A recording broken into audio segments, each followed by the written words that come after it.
안녕하세요. 다산에디 원장 이재현입니다. 이번 시간에는 전력공학 2장의 내용 중에 선로정수에 대해서 알아보겠습니다.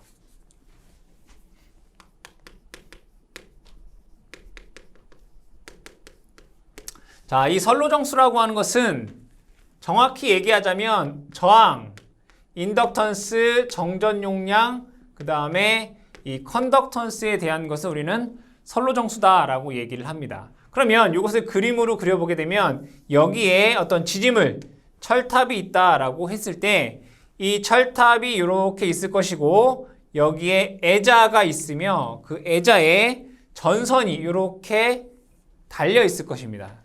얘를 전선 이렇게 보겠습니다. 그러면 이 전선에는 분명히 저항, 전선 고유의 저항이 있을 것이고 이 전선에 전류가 흐르면 이 주변에 자기장이 생기죠. 그 자기장이 또 전선과 세교하면서 인덕턴스라는 것이 생길 것입니다. 인덕턴스, L이라고 쓰죠. 그리고 이 전선과 대지 간에 뭐가 있어요? 정전 용량이 있겠죠. 정전 용량.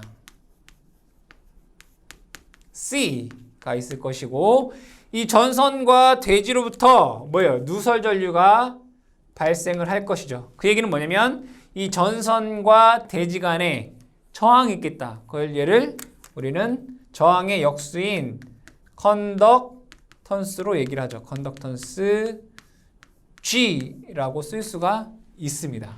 그럼 여기에서 이 선로정수라고 하는 것은 어떠한 특징을 갖고 있냐면 전선의 종류라든가 또는 굵기라든가 또는 전선의 배치 상태에 영향을 받는다 이거예요. 이 선로정수 RLCG라고 하는 것은 전선의 종류, 굵기, 배치에 영향을 받는다 이거예요. 반면에 전압이라든가 전류라든가 주파수 또는 이 역률이라는 것에 영향을 받지 않더라 이거예요. 이게 선로정수 RLCG를 의미합니다. 그럼 이런 것들을 회로로 보면 회로로 등가 회로로 하게 되면 송전단이 있을 것이고요. 여기에 전압을 제가 편의상 송전단 전압 ES라고 하고 여기를 부하가 있는 수전단 전압 ER이다 라고 했을 때 이 송전단에서부터 이 수전단까지 무수히 많은 저항과 인덕턴스와 그 다음에 정전 용량과 컨덕턴스가 이렇게 존재를 하게 될 것입니다. 그죠? 송전단에서부터 수전단까지. 그럼 얘네들에 대한 길이가 선로마다, 계통마다 다 다르기 때문에 이 선로정수는 다 단위를 킬로미터당 값으로 우리가 얘기를 한다. 저항도 킬로미터당 저항, 킬로미터당 인덕턴스, 킬로미터당 정전 용량, 킬로미터당 컨덕턴스로 우리가 얘기를 합니다. 아시겠죠? 그래서 우리는 선로를 구성하는 어떤 회로의 값, 선로정수 RLC다 라고 얘기를 합니다. 그러면 이 선로정수를 얘기하기에 앞서 첫 번째는 등가 선간거리입니다. 등가 뭐라고요? 선간거리다. 이 등가 선간거리는 일반적으로 우리는 3상을 사용하기 때문에 선이 세 가닥이 지나간다 라고 봤을 때 여기에 A상의 전선이 있고 얘는 B상의 전선이 있고 여기는 C상의 전선이 있다라고 볼게요. A선, 그 다음에 B선, C선. 그럼 A선과 B선 간의 거리를 제가 편의상 DAB라고 하고요. B선과 C선 간의 거리를 DBC다라고 얘기를 하고 C선과 A선 간의 거리를 DCA다라고 볼게요. 그럼 얘네들이 다 같으면 뭐를 선간거리로 해야 되느냐라고 하냐 이거죠. 그럼 뭐예요? 당연히 평균거리 해야 되겠죠. 그죠? 평균거리. 그때 여기에서 평균은 기하학 기하학적 평균거리를 구합니다. 기하학적 평균거리. 이 기하학적 평균거리라고 하는 것은 기하학이라고 하는 건 뭐예요? 어떤 공간에 대한 수리적인 것을 연구하는 어떤 수학적인 한 학문을 이제 기하학이다라고 하는데 기하학적 평균거리라는 것은 얘네들을 다 곱해요. 산술 평균 어떻게 해요? 다 더해요. 그죠? 산술 평균은 얘네들을 다 더해서 3으로 나눈 것이고, 그죠? 기하학적 평균거리는 얘네들을 다 곱해요. 그러니까 DAB, DBC, DCA 얘를 다 어떻게 하나요? 곱하고 3개니까 세제곱근을 하시는 게 얘가 기하학적 평균거리 D0가 된다. 이런 얘기예요. 그러면 이 전선이 어떻게 배치되어 있느냐에 따라서 이 평균거리, 기하학적 평균거리가 달라지겠다. 그쵸? 첫 번째는 직선 배열이라고 볼게요. 직선 배열. 전선이 직선으로 배열되어 있다. 자, 여기에 전선 하나, 여기에 전선 둘, 여기에 전선 3개가 이렇게 있다라고 볼게요. 그러면 여기서 여기까지 거리는 D가 될 것이고요. 여기서 여기까지 거리는 또 D가 될 것입니다. 그러면 얘와 얘 간의 거리는 어떻게 돼요? D가 된다 이거예요. 그럼 기하학적 평균거리 D0는 어떻게 하라고요? 얘 3개를 어떻게 해요? 다 곱해라. 곱하면 어떻게 돼요? D 세제곱의 세제곱근 루트가 되겠죠. 그럼 얘를 다시 한번 써보게 되면 D의 세제곱근 루트 2라고 하는 값이 뭐가 된다? 등가 선간거리가 되더라 이거예요. 자, 두 번째로는 정삼각 배치라고 볼게요. 정삼각형 배치.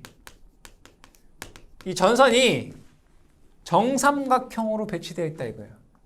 여기에 전선 하나, 여기에 전선 하나, 그리고 여기에 전선이 이렇게 있다라고 보면 요 간의 거리를 D, 요 간의 거리를 D, 요 간의 거리를 D라고 본다면 등가 선간거리 D0는 얘네들 다 곱해요. D 세제곱 그리고 3개니까 세제곱근 루트를 해주시면 되겠다. 계산해보면 D, 그러니까 즉 정삼각형 배치에서는 각 선간거리가 등가 선간거리와 같다라는 것을 알 수 있습니다. 자, 세 번째로는 정사각형 배치를 보겠습니다. 전선이 정사각형으로 배치되어 있다. 여기에 하나, 여기에 하나, 그리고 여기, 그리고 여기에 이렇게 배치되어 있다고 볼게요. 이때 얘 간의 거리를 D, 얘 간의 거리도 D, 얘 간에도 D, 여기도 D다라고 보겠습니다. 그런데 여기에서 추가적으로 보면 뭐가 있어요? 얘와 얘 간 거리도 있잖아요. 루트 2 D가 되겠죠. 그 다음에 얘와 얘 간 거리도 있을 거예요. 얘도 루트 2 D가 돼요. 그럼 정사각형 배치에서 D0는 얘네들을 다 곱해요. 다 곱하면 얼마 나와요? 2 D의 6승이 나와요. 얘를 6제곱근 루트를 해주시면 되겠다. 그럼 이제 다시 쓰게 되면 D의 6제곱근 루트 2라고 하는 등가 선간거리가 나오더라. 즉, 이 전선을 직선 배열을 했느냐, 정삼각형 배열을 했느냐, 아니면 정사각형 배치를 했느냐에 따라서 이 D값이 등가 선간거리가 달라진다라는 것을 알 수 있습니다. 그렇죠? 이게 바로 등가 선간거리가 됩니다. 자, 그 다음에 두 번째로는 우리가 복도체에 대해서 알아보겠습니다. 복도체. 그럼 복도체가 뭐냐라고 했을 때 만약에 지지물이 철탑이 이렇게 있다라고 보겠습니다. A상, B상, C상 이렇게 있다라고 보죠. 그럼 여기를 자 A상, 여기를 B상, 여기를 C상이라고 봤을 때 여기에 전선이 A상의 전선이 한 가닥으로 가고 B상도 전선이 한 가닥으로 가고 C상도 전선이 한 가닥으로 이렇게 지나간다라고 보겠습니다. 이렇게. 얘를 뭐라고 하냐면 얘를 단도체 방식이다라고 해요. 자, 그러면 송전선로 같은 경우에는 대전력을 보내기 때문에 승합을 해요. 근데 아무리 승합을 한다라고 해도 전선의 굵기는 어떻게 해요? 두꺼워지겠죠. 그럼 전선의 두께가 두꺼워지면 두꺼워질수록 어떻게 돼요? 표피 효과가 많이 발생해서 전선을 효율적으로 사용하기가 어렵다 이거예요. 그래서 한 상의 전선을 한 가닥으로 하는 게 아니라 이거는 두 가닥으로 이렇게 보내보자 이거예요. 두 가닥으로. 이렇게 두 가닥. 그럼 얘도 마찬가지로 두 가닥으로 보내겠죠? 그럼 얘도 마찬가지로 삼상도 두 가닥으로 이렇게 보낼 거 아니에요. 그 전선이 이쪽은 지금 몇 가닥? 두 가닥으로. 한 상당 전선을 어떻게 한다고요? 두 가닥으로 이렇게 보낸다 이거예요.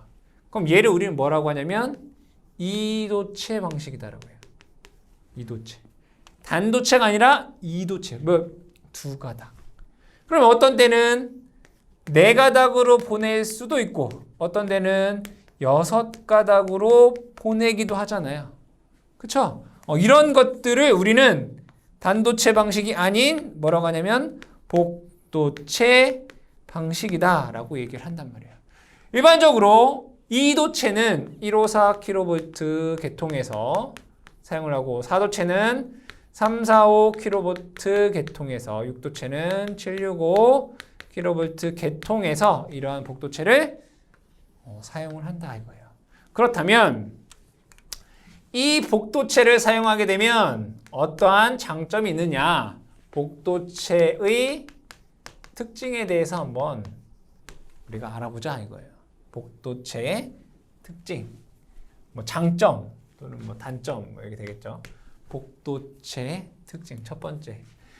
이 복도체를 사용하는 첫 번째 이유는 무조건 전선이 두 개가 사용이 되면 등가 반지름이 커져요. 즉 전선의 직경이 커져요. 그 얘기는 뭐냐? 코로나 방지를 한다. 코로나가 뭐 어떻게 된다고요? 방지가 된다. 즉 복도체를 사용하는 첫 번째 이유는 뭐다? 코로나 방지가 됩니다. 코로나라고 하는 것은 전선 주변의 공기의 절연파에 의해서 빛과 소리를 내면서 방전하는 현상을 우리는 코로나라고 해요. 코로나 현상. 그러니까 즉 코로나 현상을 방지하기 위해서. 이 코로나 현상이 방지되는 이유는 등가 직경이 커지기 때문에 그렇습니다. 두 번째, 안정도가 향상된다 이거예요. 안정도 향상. 안정도가 좋아진다. 안정도라는 건 뭐죠? 현재의 상태를 유지하려고 하는 안정도. 세 번째는 송전 용량 증가. 송전 용량 증가. 근데 이것을 송전 용량 증가에 앞서서 다시 다른 걸로 쓰게 되면 인덕턴스 값은 감소하게 되고요. C 값은 증가하게 돼요. L 값은 감소, C 값은 증가. 어느 정도 약 한 20% 정도가 L 값 감소, C 값 증가돼요. 공식에 의해서 우리가 얘기할 수는 있습니다. 자, 그러면 L 값이 감소하게 되면 이것에 의해서 여러분들 송전 용량 P라고 하는 것은 기계에서 X분의 VS, VR, 사인 델타라고 하는 식을 배웠습니다. 그럼 L 값이 감소하게 되면 리액턴스가 감소하게 되고요. 송전 용량이 증가가 돼요. 그래서 L 값 감소라고 하면 송전 용량이 뭐한다? 증가가 될 수 있다. C 값이 증가하게 되면 어떠한 현상이 발생하게 되냐면 페란티 현상이 발생해요. 페란티 현상이라고 하는 것은 송전단 전압보다 수전단 전압이 높아지는 현상을 페란티 현상이다라고 해요. 나쁜 현상입니다. VR과 VS를 비교해봤을 때 얘가 커지는 현상, 페란티 현상이 발생이 된다. 네 번째, 단락사고시 소도체 간에 얘 하나하나의 도체를 우리는 소도체라고 해요. 소도체 간 흡입력이 발생해요. 그러면 이 소도체가 어떻게 서로 부딪힌다 이거예요. 그쵸? 여러분들 자기학에서 이런 거 공부하셨잖아요. 두 직선 도체 사이에, 두 전류 사이에, 그죠? 전류의 방향이 같으면 서로 잡아당기는 흡입력이 작용한다 라고 배우잖아요. 그 값이 얼마였어요, 여러분들 배운 거야? D분의 2I1, I2 곱하기 10-7승 뉴턴 퍼 메타. 이거 배웠잖아요. 그쵸? 단락사고시, 즉 전류의 방향이 같기 때문에 소도체 간에 큰 흡입력이 발생해 서로 간에 어떻게 해요? 부딪힐 수 있겠죠. 그것을 방지하기 위해서 요 도체 간에 서로 만나지 말아라 라고 어떻게 해요? 요렇게 묶어주면 되잖아요. 요렇게 서로 부딪히지 말아라. 즉 이 단락사고 시 소도체 간 흡입력 발생에 의한 소도체 간의 충돌을 방지하기 위해서 뭘 쓰냐면 요게 뭐 스페이서라고 해요. 스페이서를 뭐한다? 설치한다.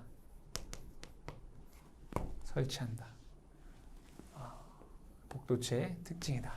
복도체의 가장 큰 목적은 뭐라고요? 코로나 방지. 이게 제일 중요하다. 두 번째. 자, 두 번째로는 등가 반지름입니다.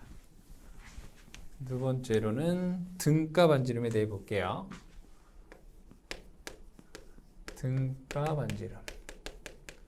우리가 이 단도체에서는 도체 그냥 반지름 얘가 R 이렇게 얘기하잖아요. 그런데 이 복도체에서는 얘를 두 개로 나눠서 이렇게 쓴다 이거. 요거의 반지름을 R, 얘도 똑같이 R. 얘네들을 우린 뭐라고 한다고요? 네, 소도체라고 한다고요. 소도체. 그리고 이 소도체 간 거리를 우리가 S라고 하자 이거야. 그러면 이 소도체에 의한 요렇게 뭐가 생겨요? 반지름이 이렇게 생길 거 아니야, 이렇게. 그럼 얘를 요 반지름을 우리는 R2라고 하고 얘를 등가 반지름으로 하자라는 거예요. 이때 등가 반지름 R2는 공식에 의해서 N도체라고 하면 N의 루트에 R의 S의 N-1이 됩니다. 공식이에요. 등가 반지름. 그럼 제일 많이 쓰는 게 뭐겠어요? 이도체겠죠. 그럼 이도체에서는 루트 어떻게 되겠어요? R의 값을 N의 값을 2 넣으면 R S가 되죠. 이게 이도체에서의 등가 반지름이 된다. S는 소도체 간 거리, R은 소도체의 반지름. 등가 반지름은 R2는 N의 루트 R의 S N-1이다 라는 것을 여러분들이 기억을 해주시면 되겠다. 자, 그 다음에 세 번째는 연가입니다. 연가의 목적은, 연가가 뭐냐? 목적은 첫 번째, 제일 중요한 거. 설, 로, 정수, 평형. 우리가 3상에서 A상이 있고 B상이 있고 C상이 있다라고 했을 때 얘의 선로정수 RLCG가 있을 거고요. 얘의 선로정수 RLCG가 있고 얘의 선로정수 RLCG가 있을 것입니다. 그 C 값을 뭐 한다? RLCG 값을 같게 한다 이거예요. 그럼 예를 들어 설명을 해볼게요. 여기 3상이 있어요. 얘는 A상, 얘는 B상, 얘를 C상이라고 보면 여기에 대지라고 봤을 때 이 C값이라고 하는 것은 대지와의 거리가 필요하죠. 여러분들 자기학에서 선로와 대지 간의 정전 용량 CS는 뭐였어요, 여러분들? ln r분의 2h의 2파 입실론 제로라고 하는 식이 있었어요. h 값에 영향을 받는단 말이에요. 그러면 a상에서 c값과 b상에서 c값과 c상에서 c값이 어떻게 해요? 다 다르단 말이에요. 그러면 뭐예요? 연가라고 하는 것은 이 선로정수 각 상의 RLCG 값을 같게 해주는 목적으로 하는 게 연가이다 이거예요. 그럼 연가는 어떻게 하느냐? 이 구간을 3등분합니다. 3상이니까 어떻게 한다고요? 이 구간을 3개로 나눈다 이거예요. 이렇게 그래 놓고서 A상은 여기는 맨 위에, 그 다음에는 두 번째, 그 다음에는 세 번째 이렇게 한다 이거예요. 이렇게 A상. 그럼 B상은 어떻게 하면 돼요? B상은 두 번째에서 갔다가 세 번째 갔다가 다시 첫 번째 이렇게 하면 되잖아요. 그러면 전체 선로에 거의 비슷하겠죠. 완전 같진 않겠지만. 그리고 C상은 세 번째 있다가 첫 번째로 갔다가 다시 두 번째로 이렇게 가주면 되겠다. 그쵸? 그 얘기는 뭐냐면 철탑이 이렇게 있다면 여기 있을 거 아니에요. 여기에서 이 자리를 계속 바꿔주는 거예요. 3등분에서. A상이 첫 번째는 여기 있다가 두 번째는 여기 있다가 세 번째는 여기 있다가 이런 식으로 위치를 바꿔줘서 RLCG의 선로정수 RLCG가 거의 같게끔 한다 이런 얘기. 그러면 연가를 하게 되면 선로정수 평형도 되고 유도장애가 경감돼요. 유도장애 경감. 유도장애도 나중에 뒤에서 배울 겁니다. 유도장애가 작아지게 되고 세 번째 직렬 공진이 방지가 된다. 그러니까 연가를 하게 되면 이러한 효과가 있고 가장 중요한 것은 선로정수를 평형하게 된다. 이런 얘기입니다. 그럼 여기에서 이제 본격적으로 선로정수 RLCG에 대해서 우리가 알아보겠습니다. 선로정수 RLCG. 첫 번째가 뭐였죠? 저항이죠, 저항. 저항에 대해서 알아보겠습니다. 저항은 여러분들이 이미 다 공부를 하신 내용입니다. 자, 요 길이를 제가 L이라고 보고요. 요 저항 전선의 단면적을 A라고 보면 단위가 이제 스퀘어. 여기는 이제 킬로미터라고 했을 때 이 전선에 뭐가 있어요? 고유저항 로우가 있습니다. 그러면 이 저항 킬로미터당 저항 R이라고 하는 것은 로우 A분의 L 옴 퍼 킬로미터 이렇게 여러분들이 구해줄 수가 있겠죠. 여기서 고유저항 로우라고 하는 것은 단위가 옴, 스퀘어, 퍼, 메타 이렇게도 쓸 수가 있겠다. 정확히 얘기하면 이제 단위는 여기 미터, 여기도 미터가 돼야 되겠죠. 여기 킬로미터 넣으면 이제 킬로미터의 단위가 되는 거죠. 자, 그 다음에 온도 계수, 즉 온도 변화에 따른 저항의 값은 구리나 알루미늄이 송전선로에 가장 많이 사용이 됩니다. 그럼 뭐예요? 저항과 구리는 온도가 올라가면 저항의 값이 증가를 합니다. 그래서 RT는 여러분들 회로이론에서 공부하셨겠지만 회로이론이나 자기학에서 공부했겠지만 R0에 1 플러스 알파에 T-T0라고 하는 공식으로 우리가 쓸 수 있습니다. 여기서 알파라고 하는 것은 온도 계수죠. 온도 1도씩 올라갈 때마다 저항의 변화분을 의미합니다. 그래서 얘는 알파 T라고 하는 것은 구리 같은 경우에 234.5 플러스 T분의 1 이렇게 쓸 수가 있겠죠. 즉 온도 변화에 따른 저항의 값. 이것도 여러분들이 문제에 나오니까 기억을 해주시기 바랍니다. 자, 두 번째로는 인덕턴스에 대해서 볼게요. 인덕턴스 L 볼게요. 그럼 여러분들 인덕턴스는 자기학에서 우리가 다 했었던 내용인데, 자, 여기에 이러한 도체가 있다라고 보고요. 이 도체에 전류 I가 이렇게 흐른다라고 했을 때, 이 인덕턴스는, 자, 이 내부 인덕턴스라는 게 있습니다. Li. 얘는 8파이분의 뮤가 됩니다. 그리고 이 전류가 흐르면 이 외부에 자기장이 이렇게 생기게 됩니다. 이때 이 반지름을 R이라고 하고, 어떠한 무한한 어떠한 점을 제가 S다라고 하면, 거리예요, 거리. 무한한 어떠한 점을 S다라고 했을 때 외부의 인덕턴스는 2파이 뮤의 ln r분의 s로 쓸 수 있습니다. 그럼 여기에서 전체 인덕턴스는 얘와 얘를 더한 게 됩니다. 인덕턴스 L은 얘와 얘를 더한 거니까 8파이분의 뮤죠, 뮤. 근데 대부분에 사용하는 것이 우리는 뭐라고 했어요? 구리와 알루미늄이다 라고 했습니다. 구리와 알루미늄의 비투자율은 거의 1에 가깝습니다. 그럼 얘를 뮤 제로 이렇게 쓸 수 있다는 얘기예요.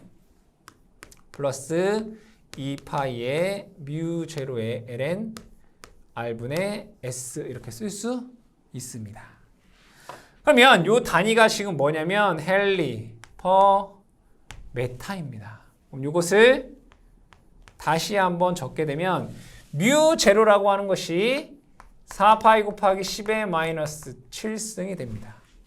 이 단위를 미리 헨리 퍼 킬로미터의 단위로 바꾸게 되면 이 값이 얼마가 되냐면 0.05가 돼요. 플러스 이 값은 2파이분의 뮤 제로랑 ln의 즉 자연 로그를 상용 로그 10으로 바꾸게 되면 이 값이 0.4605 로그 r분의 s 이렇게 됩니다. 단위가 여기가 미리 헨리 퍼 킬로미터가 됩니다. 즉, 이 부분은 우리가 자기학에서 유도한 부분이에요. 이것을 이제 상용 로그로 바꾸면, 그리고 단위를 미리 헨리 퍼 킬로미터로 바꾸면 0.05 플러스 0.460 로그 r분의 s가 되더라 이런 얘기예요. 요거에 대한 기본적인 내용을 여러분들이 이해를 하시고, 이 전선의 배치에 따라서, 전선의 개수에 따라서 인덕턴스의 값이 어떻게 되는지를 우리가 한번 같이 알아보겠습니다. 이 유도하는 내용을 여러분들 다 아실 필요는 없고, 마찬가지로 결과값만 정확히 암기를 하시면 됩니다. 자, 인덕턴스에서 첫 번째는 왕복 도선에서의 인덕턴스입니다. 첫 번째가 왕복 이 도선에서 인덕턴스의 값을 계산해보자 이런 얘기예요.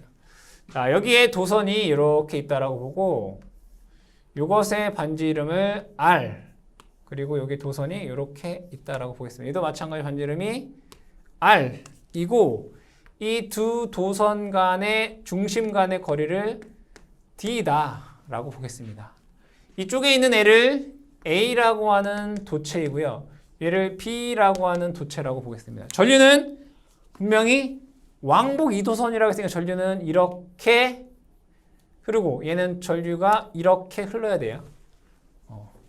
전류가 이렇게, 그리고 얘가 이렇게. 뭘로 볼 수 있어요? 뭐 단상 이선식으로 볼 수가 있겠죠. 그러면 얘의 인덕턴스를 LA라고 하고 얘의 인덕턴스를 LB라고 봤을 때 얘 두 개의 크기는 같습니다. 얼마냐면 0.05 플러스 0.4605 로그 R분의 D로 얘의 인덕턴스 다 같다고요. 단위가 미리 헨리 퍼 킬로미터가 된다 이거예요. 이거 뭐예요? 얘를 우리 뭐라 할까? 1선당 작용 인덕턴스가 얼마라고요? 0.05 플러스 0.460 로그 R분의 D가 된다. 이거는 도체 내부의 인덕턴스고 얘는 도체 외부의 인덕턴스가 된다. 이런 얘기입니다. 자, 두 번째로는 일선과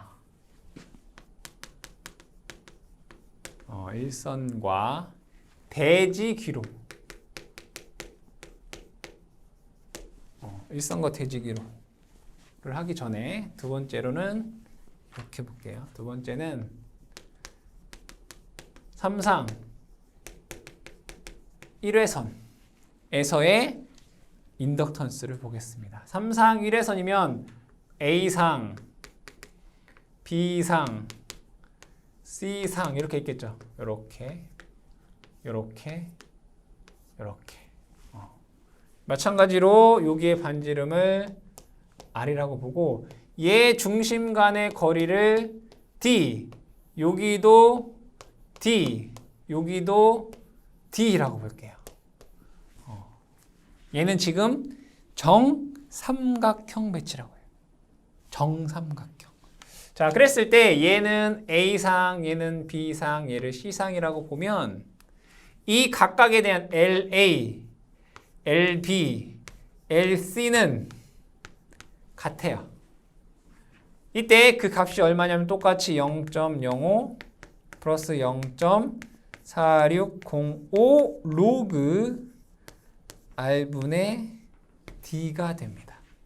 자, 근데 만약에 여기에서 얘네들이 정삼각형 배치가 아니다라고 하면 요 등가 선간거리가 어떻게 돼야 될까요?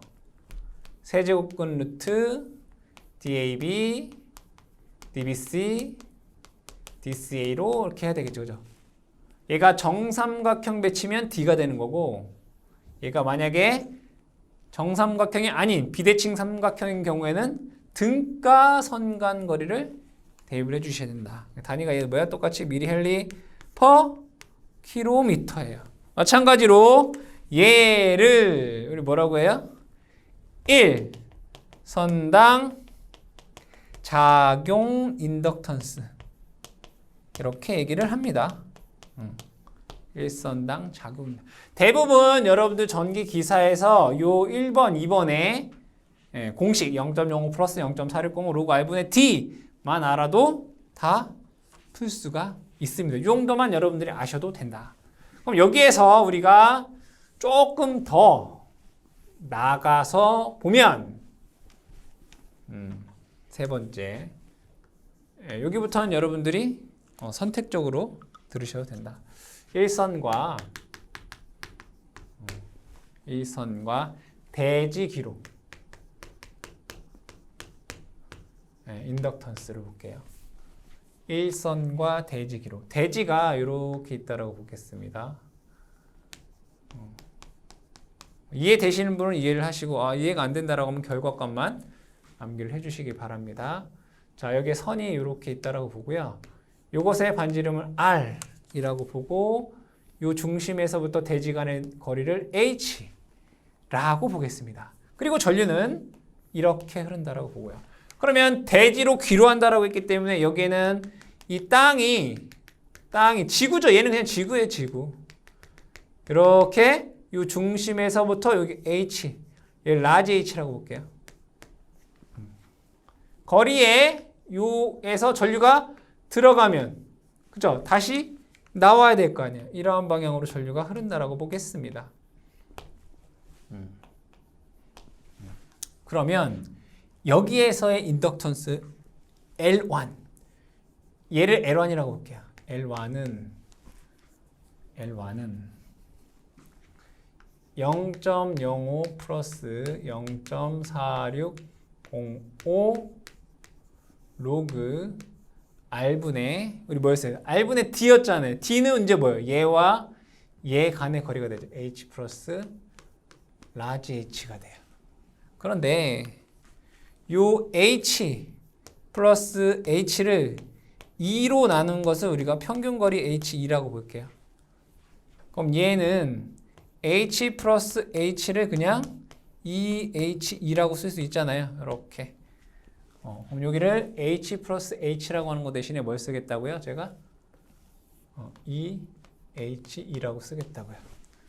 얘를 다시 쓰게 되면 0.05 플러스 0.4605 로그 R분의 EHE가 돼요. 마찬가지로 단위는 미리 헬리퍼 킬로미터가 되겠죠. 그러면 여기에서 인덕턴스를 볼까요? 얘는 L2라고 한번 적어보겠습니다. L2는 당연히 0.05 도체니까 플러스 지구도 하나의 도체잖아요. 플러스 0.4605 로그 요 도체의 반지름은 h죠. 그죠? 얘와 얘 간 거리는 h 플러스 라지 h 이렇게 쓸 수 있단 말이에요. 근데 이 라지 h가 요 스몰 h보다 무한히 커요. 얘보다 지구의 반지름이니까. 그럼 결국에는 요 h 플러스 라지 h랑 그냥 h랑 거의 같다라고 볼 수 있다고요. 로그 1은 0이란 말이에요. 그럼 얘가 0이에요. 0. 요 값은 0이 된다고요. 그럼 L2는 그냥 0.05라고 볼 수 있단 말이에요.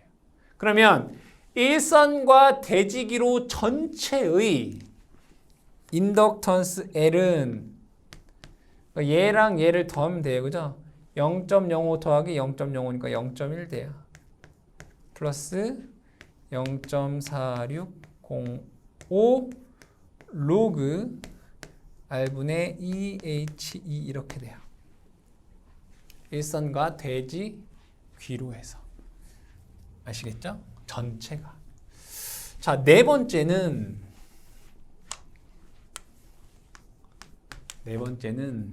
이선과 대지 귀로예요. 대지가 이렇게 있다라고 보겠습니다. 얘는 반지름이 R. 마찬가지로 여기도 반지름이 R인 이 두 개의 도체가 있다라고 보겠습니다. 그러면 얘와 대지와의 거리를 H라고 보고요. 당연히 여기에는 지구가 이렇게 있을 것마다 이렇게 있을 겁니다. 그죠? 그럼 여기에 거리를 제가 H라고 보죠.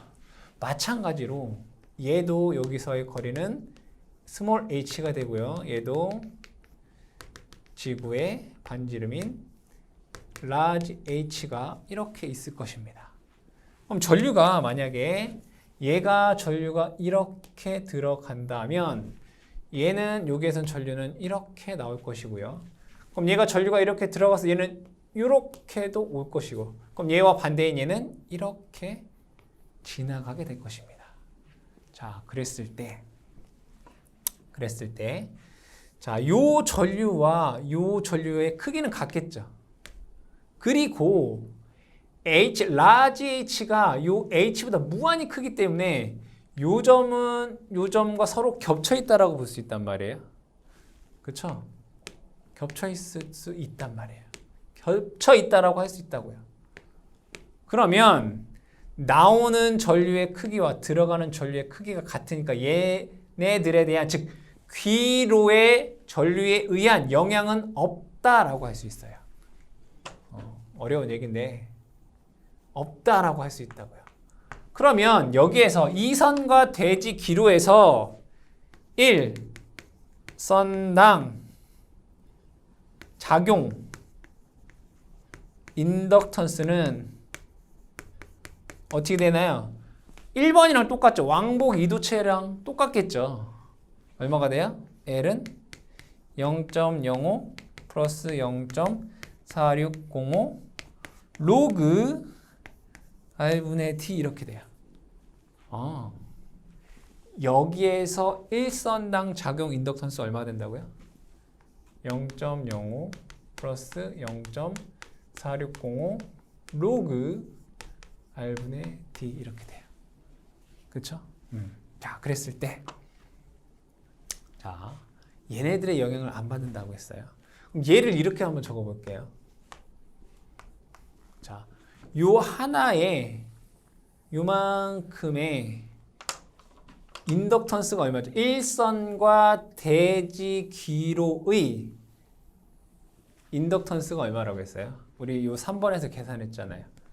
0.1 플러스 0.4605 로그 R분의 EH라고 계산했다. 이렇게.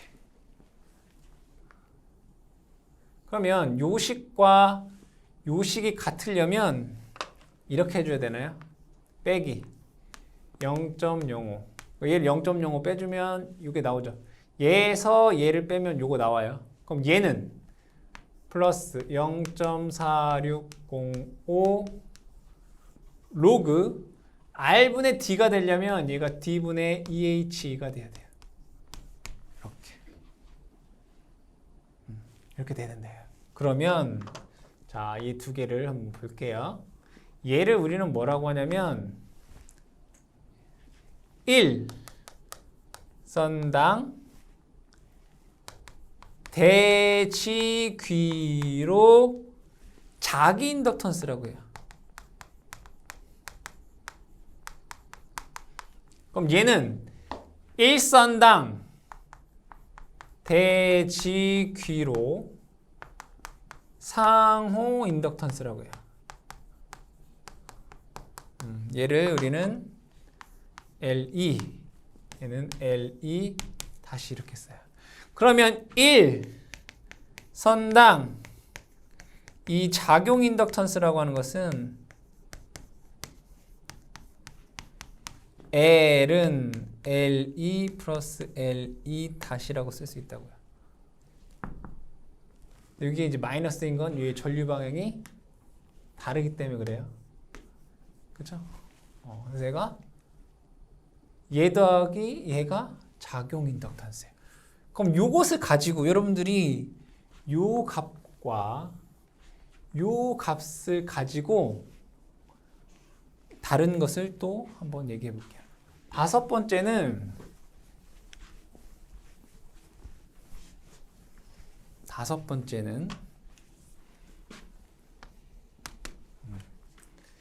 병렬 2선과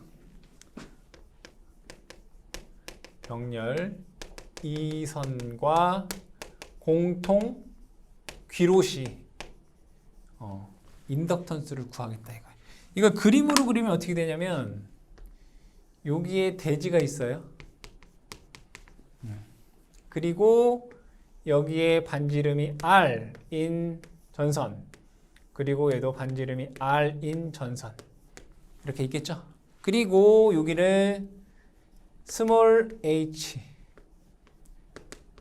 요 두 거리를 D다 라고 했을 때, 자 여기서는 4번과 다른 건 뭐냐면 전류의 방향이 같아요. 이렇게 전류 방향이 어떻다고요? 같다고요. 그러면 일선당 작용 인덕턴스 L은 LE 플러스 LE 다시, 그러니까 자기 인덕턴스는 아까 얼마였죠? 0.1 플러스 0.4605 로그 R분의 EHE였어요. 그죠? 전류의 방향이 같으니까 얘는 플러스, 그러니까 얘 이렇게 전류 방향이 같은 거 플러스 0.05 플러스 0.4605 로그 D분의 EHE가 돼요. 그럼 얘를 적어보게 되면 얘랑 얘를 더하면 0.15 플러스 0.4605 로그 얘랑 얘랑 곱하면 되죠. RT에 EHE에 뭐가 돼요? 제곱이 돼요. 단위가 미리헬리퍼 킬로미터다라는 것을 구할 수 있습니다. 뭐요? 병렬 2선과 공통 귀로에 대한 공식이 됩니다. 그럼 여섯 번째는 병렬 3선과 뭐가 되겠어요? 공통 귀로를 볼까요? 대지가 이렇게 있고요. 선이 하나, 둘, 셋 이렇게 있다라고 볼게요. 이렇게. 그리고 전류의 방향이 다 동일해요. 이렇게 쓸 수 있겠죠. 그리고 등가선간거리 D가 있다라고 했을 때, 자, L은 일선당 작용 인덕턴스는 자기 L이 자기 인덕턴스 더하기 상호 인덕턴스가 얘도 있고 얘도 있잖아요. 이 L2 다시가 돼요. 그래서 적게 되면 0.05 0.1이죠. 0.1 플러스 0.4605 로그 R분의 2H2가 돼요. 자기 인덕턴스 더하기 2에 0.05 플러스 0.4605 뭐가 돼요? D분의 2H2가 돼요. 그쵸? 그럼 얘를 다시 한번 적게 되면 0.1 0.05 2 곱했으니까 얘 0.2 되네요. 플러스 0.4605 로그. 자, 여기는 여러분들 R 하나 있고 요거 앞에 이자가 여러분들 로그 2의 A는 이렇게 쓸 수 있죠. 로그 A의 제곱 이렇게 쓸 수 있잖아요. 그럼 요거 2라는 게 여기 제곱으로 들어가면 D 제곱 돼요. 여기는 R 여기는 D 제곱 2H의 제곱이랑 2H를 곱하니까 2H의 얘가 세제곱이 돼요. 미리 헬리퍼 킬로미터다라고 하는 요 식을 구할 수 있겠다. 그쵸? 자, 그 다음에 일곱 번째는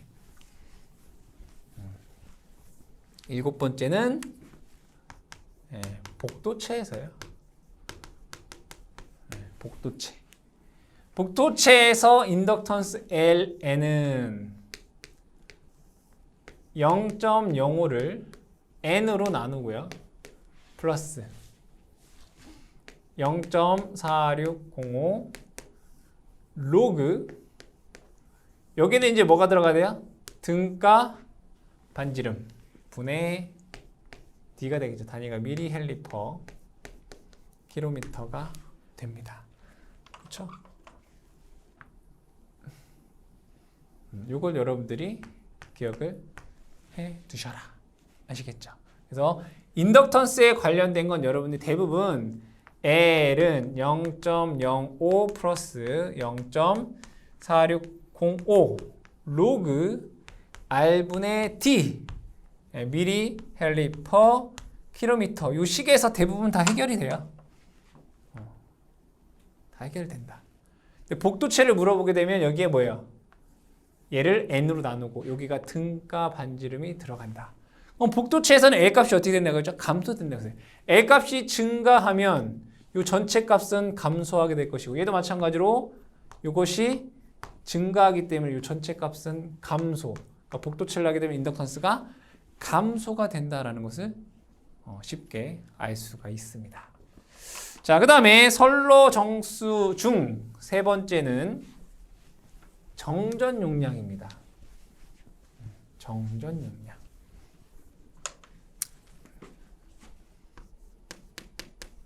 정전 용량. 자, 이 정전 용량 마찬가지로 자기학에서 우리가 공부를 했습니다. 어떻게 공부를 했냐면 이렇게 공부를 했어요. 자, 이 두 도선 사이에 어떠한 도선 이거부터 해야 되나요? 만약에 여기에 동축 케이블이 이렇게 있다라고 봤을 때 여기에 반지름을 A라고 보고 바깥쪽에 이렇게 또한 있다라고 했을 때 여기에 반지름을 B다라고 하면 여기에서의 정전 용량 C라고 하는 것은 ln A분의 B에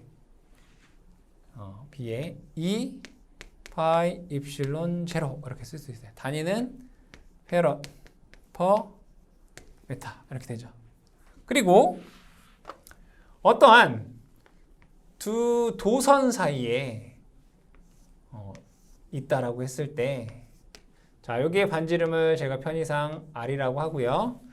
이 두 도선 사이 중심 간의 거리를 D다 라고 했을 때, 이 두 도선에서의 정전 용량 C라고 하는 것은 ln R분의 D에, 여기는 파이 입실론 제로라고 쓸 수 있어요. 단위가 페럿 퍼 메타가 됩니다. 그런데 얘를 다시 그려보면 이 도체와 C를 이렇게 나눠보면, 그죠? 요 도체와 요 도체 사이를 C를 두 개로 나눠보면 여기를 C라고 한다면 요건 어떻게 돼요? EC가 되죠. EC. 즉, 한 선과 어떠한 중심과의 정전 용량이에요. 뭐예요? 1선당 작용 정전 용량이 되겠죠. C 다시는 ln R분의 D에 2배가 되네요. 2파이 입실론 제로가 돼요. 여기 단위가 뭐예요 지금? 페럿 퍼 메타예요. 그럼 이것을 마이크로 페럿 퍼 킬로미터로 바꾸게 되면 이렇게 쓸 수 있습니다. 로그, 자연 로그를 상용 로그로 바꾸고, 여기는 0.02413 마이크로 페럿 퍼 킬로미터다라고 하는 값으로 쓸 수가 있겠다. 자, 그래서 이 정전 용량에 대한 내용을 보게 되면, 자, 여기에 첫 번째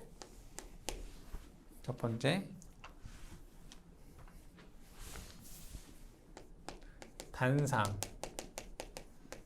이선식에 대해서 한번 보겠습니다. 단상 이선식. 단상 이선식은 이렇게 되어 있죠.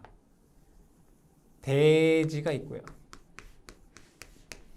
여기에 반지름 R, 여기에 반지름 R인 도선이 이렇게 있어요. 그때 얘네들 간의 거리를 D라고 하고, 여기에 높이를 H다 라고 했을 때, 다시 얘를 그려보면 대지가 있고요. 여기에 도체, 도선 이렇게 있을 거예요. 여기서부터 여기까지를 정전 용량 CS, 전선과 대지 간의 정전 용량, 그리고 선과 선 간의 정전 용량, 얘를 이렇게 적어보겠다 이거예요. 그럼 얘도 마찬가지로 이렇게 되겠죠. CS. 얘는 ECM, 얘도 ECM 이렇게 됩니다. 그러면 공식으로 한번 적어볼게요. 요 값은 얼마가 되냐면, 요 값은 로그 R분의 EH에 0.02413 마이크로 페럿 퍼 킬로미터가 되고요. R분의 EH입니다. 여기에서 ECM이라고 하는 것은 로그 R분의 D에 0.02413 마이크로 페럿 퍼 킬로미터가 됩니다. 자, 이때 1선당 작용 정전 용량은 C는 CS 플러스 ECM 이렇게 돼요. 그 값이 얼마냐면, H라고 하는 값은, 여기서부터 여기라고 하는 값은 이 R이라는 값에 비해 무한히 크다라고 볼 수 있단 말이에요. 그죠? 요 바닥에서부터 요 철탑 꼭대기까지 높이가 예를 들어 뭐 100m는 안 되겠지만 100m라고 볼게요. 그리고 요 전선의 반지름은 몇 밀리미터란 말이에요. 그러면 H라고 하는 값이 R보다 무한히 클 거 아니에요. 그렇죠? 그럼 얘 값은 뭐예요? 거의 무한대가 된단 말이에요. 그럼 무한대분의 어떠한 값은 거의 0이죠. 얘를 뭐 할 수 있대요? 무시할 수 있다고요. 그래서 공식으로 보게 되면 얘는 요거랑 같다 이거예요. 로그 R분의 D에 0.02413 마이크로 페럿 퍼 킬로미터 이거예요. 아시겠죠? 그러니까 R과 D 값에 의해서 구하라고 하면 여러분들이 이 공식으로 구하시면 되고요. 만약에 CUS와 CM의 값이 주어진다면 이 공식으로 구하시면 된다. 이런 얘기입니다. 자, 세 번째로는 두 번째죠. 3상 1 회선에서예요. 3상 1 회선에서. 그러면 대지가 이렇게 있고요. 3상이 하나, 둘, 셋 이렇게 있다라고 볼게요. 그럼 각 상에 대지 정전 용량 CS라는 게 있을 거예요. 얘도 CS가 있고 얘도 CS가 있을 거예요. 그렇죠? 그리고 선과 선 사이에 이렇게 존재를 할 거란 말이에요. 얘를 CM이다라고 해요. 선간 정전 용량. 얘는 대지 정전 용량. 그럼 얘를 그림으로 그려보면 대지가 이렇게 있고요. 여기에 뭐 A상, 여기에 B상, 여기에 C상 도체가 이렇게 있다라고 보면 얘의 CS, 여기도 CS, 여기도 CS 이렇게 될 거예요. 그죠? 그 다음에 여기가 CM, 여기도 CM, 여기도 CM 이렇게 있어요. 근데 여기는 델타네요. 그럼 얘를 일선당으로 하려면 얘를 뭐 해야 돼요? Y로 바꿔줘야 되겠죠. 그럼 얘를 Y로 바꾸면 자, 도체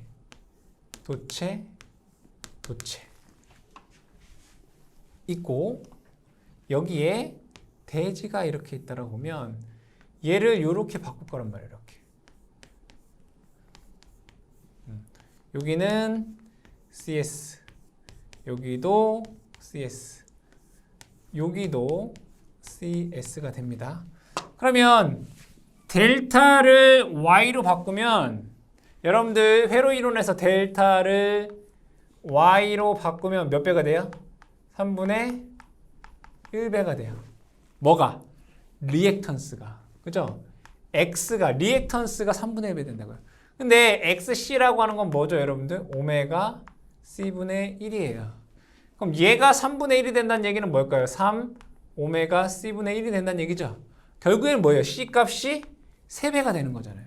그럼 여기는 3 CM, 여기도 3 CM, 여기도 3 CM 이렇게 돼요. 그러면 3상 1회선에서 1선당 작용 정전 용량은 어떻게 된다는 얘기예요? C는 CS 플러스 3 CM 이렇게 된다 이거예요. 이때 요 CS라고 하는 값은 공식으로 하면 이렇게 됩니다. 암기하세요. 로그 RD 제곱에 8H의 제곱. 본 거죠? RD 제곱에 8H 제곱. 2H의 세제곱. 똑같은 거잖아요. 분의 0.02413 마이크로 페럿 퍼 킬로미터가 되고요. 마찬가지로 3 CM이라고 하는 값은 로그 R분의 D에 0.02413 마이크로페럿 퍼 킬로미터가 돼요. 마찬가지로 얘가 얘에 비해서 무한히 크기 때문에 얘는 이렇게 쓸 수 있다는 얘기예요. 로그 R분의 T에 0.02413 마이크로페럿 퍼 킬로미터로 쓸 수 있다. 아시겠죠? 그러니까 즉 문제에서 CS 값과 CM 값으로 주어진다라고 하면 요 공식으로 일선당 작용 정전 용량을 구하시면 되고요. 만약에 R과 D 값으로 주어진다면 요 값으로 요 문제로 풀어주시면 된다. 자, 근데 복도체에서는 어떻게 했어요? 얘가 R2가 되면죠. 등가 반지름으로.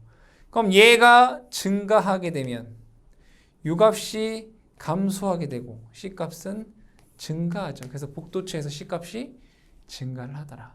즉 여기에서 여러분들이 이 정전 용량에서는 여러분들 교재에 있는 공식대로 이것만 알면 된다는 얘기죠. 로그 R분의 T에 0.02413 복도체에서는 이게 R2가 된다. 이것만 정확히 알고 계시면 된다. 그리고 단상 이선식에서는 요 일선당 작용 정전 용량이 대지 정전 용량 곱하기 ECM이고 선간 정전 용량. 삼상에서는 CS 플러스 3 CM이다 라는 거 딱 세 가지, 그죠? 로그 R분의 T분의 0.02413 이랑 CS 플러스 ECM, CS 플러스 3CM 요것만 정확히 기억을 해주시면 문제 푸는데 어려움이 없고 개념을 잘 아셔야 된다. 자, 네 번째는 뭐였습니까? 컨덕턴스죠. 컨덕턴스. 컨덕턴스. 네 번째는 컨덕턴스입니다. 이 컨덕턴스를 보게 되면 자, 저항의 역수예요. 컨덕턴스는. 얘를 G라고 쓰죠. 그러면 철탑이 이렇게 있고 대지가 이렇게 있다라고 보고요. 전선이 이 철탑의 애자를 통해서 전선이 지나가게 됩니다. 이렇게. 그러면 이 애자의 저항을 제가 편의상 R5미다라고 볼게요. 여기 애자의 저항. 그러면 이 대지와 이 전선 간의 저항이 실제로는 R인 거죠, R. 그러면 이 전선과 대지 간의 이 컨덕턴스는 R분의 1 모인 거죠, 모. 그죠? 컨덕턴스는 뭐라고요? 전선과 대지 간의 저항의 역수가 컨덕턴스이다. 그러면 여기에서 이 컨덕턴스와 관련돼서 문제 나올 게 뭐가 있느냐라고 봤을 때 지지물이 이렇게 있어요. 이렇게. 대지가 이렇게 있다. 그러면 전선이 애자를 통해서 연결이 되어 있을 거란 말이에요. 이렇게. 이렇게. 그러면 이 하나의 컨덕턴스를 제가 G1, 여기 컨덕턴스를 G2, 여기 컨덕턴스를 G3, G4 쭉 있겠네, 그죠? 그럼 전체 컨덕턴스 G는 얼마가 될까요? 그냥 더해주면 돼요. G1 플러스 G2 플러스 G3 플러스 G4 그죠? 컨덕턴스 그냥 더해주시면 된다.